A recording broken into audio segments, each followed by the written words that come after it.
In the early 1990s, if you pulled up to a red light in a Ferrari 348 TS, you'd likely feel like the undisputed king of the road. But in the early 1991, drivers of this Italian exotic began experiencing a recurring nightmare: a small, boxy, all-black pickup truck sitting in the lane next to them.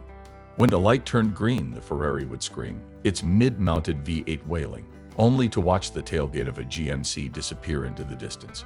This wasn't a mechanical fluke or a backyard tuner project. It was the GMC Syclone, a vehicle that redefined what a truck could be and effectively embarrassed the world's most prestigious supercar manufacturers. At its core, the Syclone was based on the GMC Sonoma, but the similarities ended at the body panels. The heart of this beast was a 4.3-liter V6 engine equipped with a Mitsubishi turbocharger and a Garrett water-to-air intercooler. This setup pushed out 280 horsepower and a massive 350 pound-feet of torque.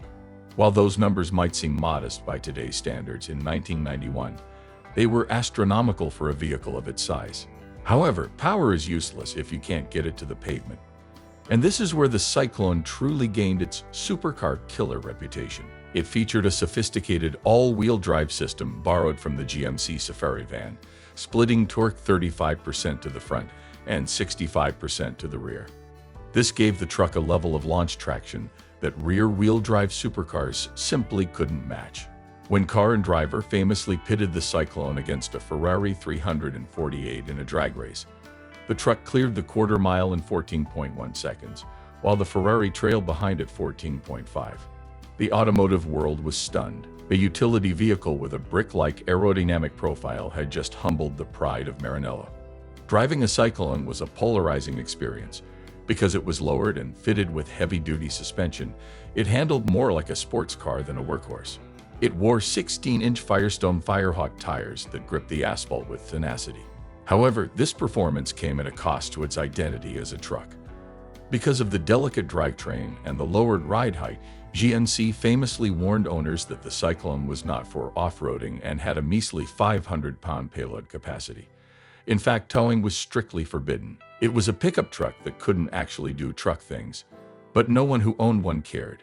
They weren't buying it to haul lumber. They were buying it to haul something else entirely. Inside, the cabin was a time capsule of early 90s GM design, featuring black cloth seats with red piping and a dashboard lifted from the Pontiac Sunbird Turbo. It was minimalist and focused, reminding the driver that this was a limited production special. Only about 3,000 units were ever produced, all of them finished in a sinister Men in Black aesthetic that suited its giant slayer personality. The legacy of the GMC Syclone lives on as one of the bravest moments in American automotive history. It was a vehicle that shouldn't have existed, a skunkworks project that slipped past the corporate bean counters to prove a point. It proved that with the right combination of turbocharging and all-wheel drive grip, a humble GMC could take on the best in the world and win. Even decades later, the Syclone still remains a cult icon, a reminder of the time a pickup truck went hunting for Ferraris and didn't miss.